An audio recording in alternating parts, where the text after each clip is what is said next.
Welcome to our channel. Today we how to use MarketWatch's watchlist for stocks, complete guide step by step clearly.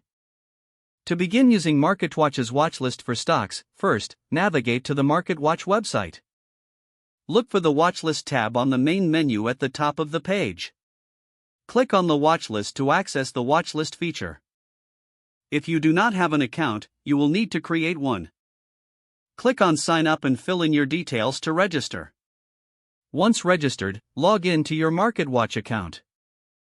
After logging in, return to the Watchlist tab. You will see an option to create a new watchlist. Click on Create a new watchlist to start. Give your watchlist a name that reflects your investment interests. Now, you can start adding stocks to your watchlist. Enter the stock ticker symbol in the search bar.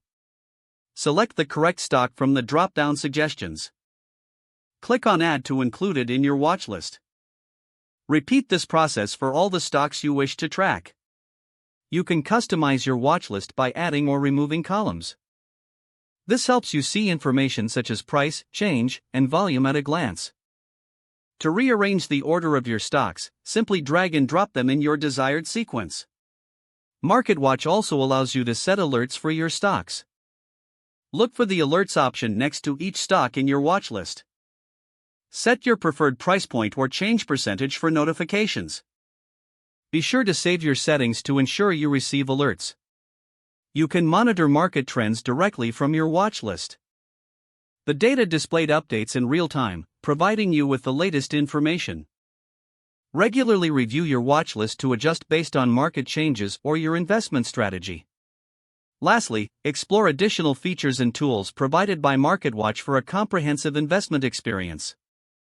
With these steps, you can effectively manage your stock investments using MarketWatch's watchlist. If the page does not load, refresh the browser or try again in a private or incognito window. Don't forget to like this video and subscribe to our channel for more step-by-step tech guides.